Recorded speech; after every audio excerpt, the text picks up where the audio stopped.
لقد كان في قصصهم عبرة لأولي الألباب.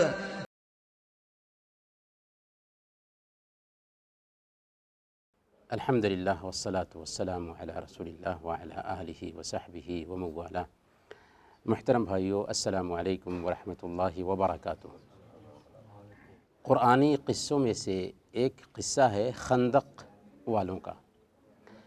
اس قصہ کو اللہ تعالیٰ نے سورہ البروج آیت نمبر 4 سے لے کر کے 8 تک میں بیان کیا ہے، لیکن اس قصے کی طرف اشارہ کیا ہے، اور چونکہ حدیث قرآن کی شرح ہے، قرآن کو حدیث کے بغیر نہیں سمجھ سکتے، اس لیے اس قصہ کو اللہ کے نبی صلی اللہ علیہ وسلم نے حدیث میں بیان کر دیا ہے، جسے ہم سب سے پہلے سنتے ہیں۔ صحیح مسلم کی روایت ہے، حضرت صہیب رضی اللہ تعالیٰ عنہ بیان فرماتے ہیں کہ اللہ کے نبی صلی اللہ علیہ وسلم نے بیان فرمایا، پرانے زمانے میں ایک بادشاہ تھا، اس کے پاس ایک جادوگر تھا۔ جب جادوگر بوڑھا ہو گیا تو جادوگر نے بادشاہ سے کہا کہ کوئی ایک بچہ دیجئے جسے میں جادو سکھا دوں۔ چنانچہ بادشاہ نے اس کو ایک بچہ دے دیا۔ چنانچہ وہ بچہ جادوگر کے پاس جاتا تھا اور جادوگر سے جادو سیکھتا تھا۔ جادوگر کے راستے ہی میں ایک راہب کا، ایک پادری کا گھر پڑتا تھا، تو بچہ اس پادری کے پاس بھی جانے لگا اور اس کی باتیں اس کو پسند آنے لگیں۔ لیکن بات یہ تھی کہ بچہ جب پادری کے پاس سے جاتا تھا جادوگر کے پاس اور تاخیر ہو جاتی تھی تو جادوگر اس کو سزا دیتا تھا، مارتا تھا۔ تو اس نے راہب سے کہا کہ ایسا ایسا کرتا ہے جادوگر، تو راہب نے اس کو ترکیب بتائی کہ اگر جادوگر تجھے لیٹ ہونے کی وجہ سے مارے تو کہہ دینا کہ میرے گھر والوں نے روک لیا تھا، اور گھر والے لیٹ ہونے کی وجہ سے مارے تو کہہ دینا کہ جادوگر نے روک لیا تھا۔ ایسے ہی دن گزرتے رہے۔ ایک دن کی بات ہے کہ اس بچے نے دیکھا کہ ایک خطرناک درندہ نے لوگوں کا راستہ روک رکھا ہے۔ اس نے سوچا کہ آج بہت ہی مناسب وقت ہے جس میں ہم جانچ سکتے ہیں کہ آیا راہب کا دین صحیح ہے یا جادوگر کا طریقہ صحیح ہے۔ چنانچہ اس نے ایک پتھر اٹھایا اور کہا کہ اے اللہ، اگر تیری نظر میں راہب کا طریقہ جادوگر کے طریقہ سے بہتر ہے تو اس درندے کو مار گرا۔ چنانچہ اس نے پتھر سے مارا اور وہ درندہ مر گیا، لوگوں کا راستہ کھل گیا۔ اب اللہ تعالیٰ نے اس کے لیے یہ موقع فراہم کیا کہ وہ پیدائشی اندھے کو ٹھیک کر دیتا تھا، کوڑھ کی بیماری کو بھی وہ ٹھیک کر دیتا تھا۔ جب اس نے اس راہب کے پاس جا کر کے اس قصے کی خبر دی تو راہب نے کہا کہ بیٹے، آج تم مجھ سے افضل ہو چکے ہو، لیکن اگر تمہارا راز ظاہر ہو جائے تو میرے بارے میں تم مت بتانا۔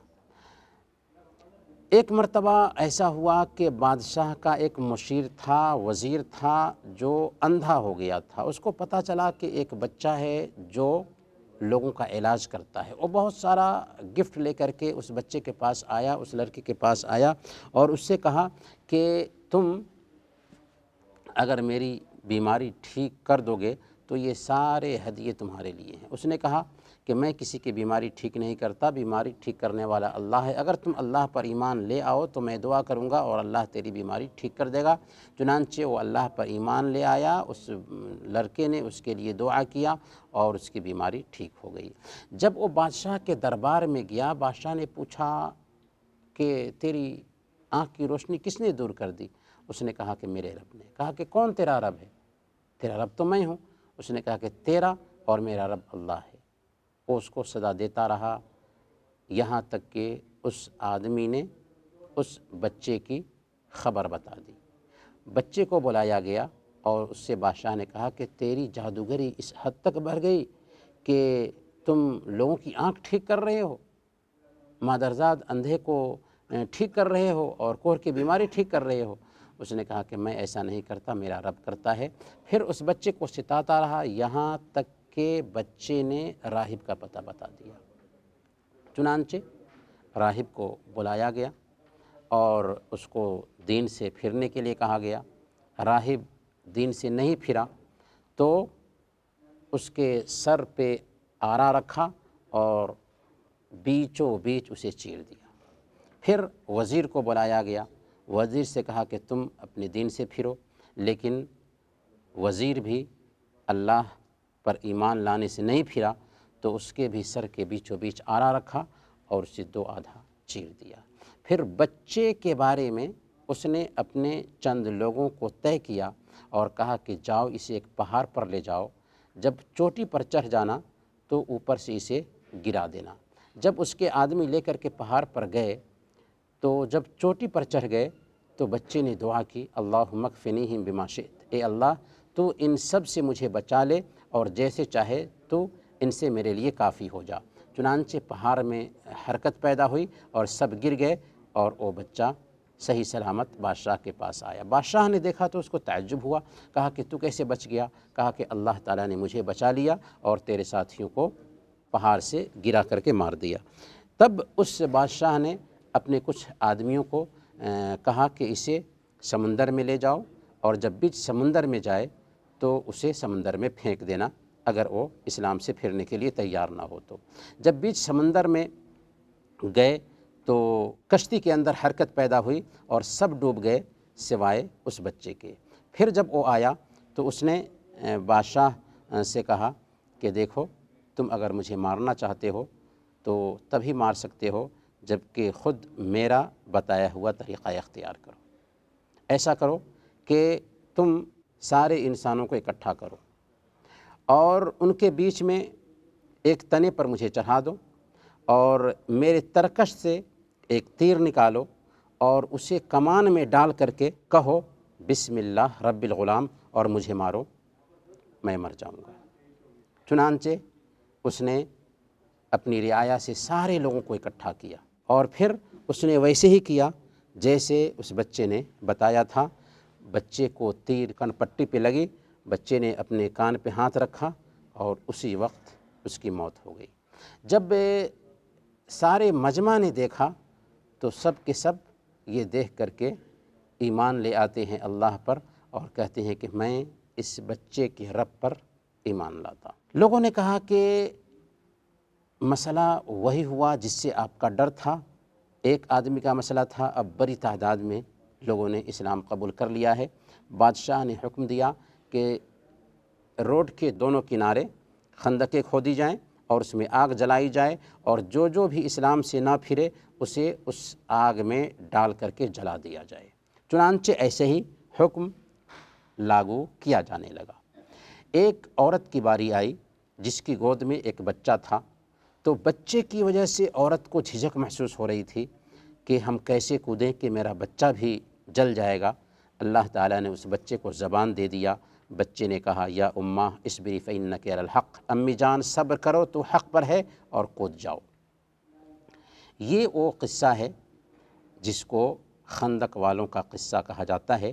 اسی قصے کی طرف اللہ تعالیٰ نے سورہ البروج آیت نمبر 4 سے لے کر کے آیت نمبر 8 تک میں اشارہ کیا ہے۔ اللہ فرماتا ہے قتل اصحاب الاخدود، خندق والے ہلاک کیے گئے، النار ذات الوقود، وہ ایک آگ تھی ایندھن والی، اذ ہم علیہا قعود، جبکہ وہ لوگ اس کے آس پاس میں بیٹھے ہوئے تھے، وہم علی ما یفعلون بالمؤمنین شہود، اور مسلمانوں کے ساتھ جو وہ کر رہے تھے اس کو اپنے سامنے دیکھ رہے تھے۔ وما نقموا منہم الا ان یؤمنوا باللہ العزیز الحمید، یہ لوگ ان مسلمانوں کے کسی اور گناہ کا بدلہ نہیں لے رہے تھے سوائے اس کے کہ وہ اللہ غالب حمد والی ذات پر ایمان لائے تھے۔ تو انہوں نے ایمان والوں کو سزا صرف اس لیے دی کہ وہ ایمان لائے تھے۔ یہ قصہ ہے جس کو خندق والوں کا قصہ کہا جاتا ہے۔ اس میں سب سے پہلا سبق ہمیں یہ ملتا ہے کہ اولاد کی تربیت پر ہمیں دھیان دینا چاہیے۔ اگر اولاد نیک ہے تو دین پر ہماری اولاد جمی رہے گی، چاہے حالات کیسے بھی کیوں نہ ہو جائے، جیسے وہ بچہ صحیح تربیت پانے کی وجہ سے دین پر جمع رہا۔ دوسرے نمبر پر اس میں ہمیں یہ سبق ملتا ہے کہ ایک بندہ مومن کو چاہیے کہ اللہ کے دین پر جمع رہے، دین پر ثابت قدم رہے اور اللہ پر پختہ یقین رکھے۔ اسی طریقے سے ہمیں یہ بھی سبق ملتا ہے کہ آزمائش اللہ کی سنت ہے، ہر دور میں ہر زمانے میں ایمان والوں کی آزمائش ہوا کی ہے، اور ہر زمانے میں ایمان والوں کی آزمائش ہوا کرے گی۔ اس لیے اگر آزمائش ہو تو وہاں پر صبر کا دامن تھامنا چاہیے۔ اس میں ایک اور سبق ملتا ہے کہ اولیاء کی کرامت حق ہے، یعنی عادت کے خلاف وہ چیز جو کسی اللہ کے نیک بندے کے ہاتھ پر ظاہر ہو، لیکن اس کی وجہ سے وہ کوئی پہنچی ہوئی شخصیت نہیں بن جاتی۔ اللہ تعالیٰ کسی نیک انسان کے ہاتھ پر کرامت ظاہر کرتا ہے۔ اور یہاں پر ایک آخری اور اہم سبق یہ ملتا ہے کہ کفر ایک ملت ہے، اور ظلم کرنے میں کفر برابر ہے۔ آج بھی کفر ظلم کر رہا ہے، اور ہر زمانے میں ایمان لانے والوں کے ساتھ کفر نے زیادتی کی، لیکن ایمان لانے والوں کا رویہ یہ ہونا چاہیے کہ جب کفر کی طرف سے زیادتی ہو تو صبر کا دامن تھامے رہے، کیونکہ سب سے قیمتی چیز ہم نے اختیار کی ہے اور وہ ہے ایمان۔ وصلی اللہ علی نبینا محمد وعلی آلہ وصحبہ اجمعین۔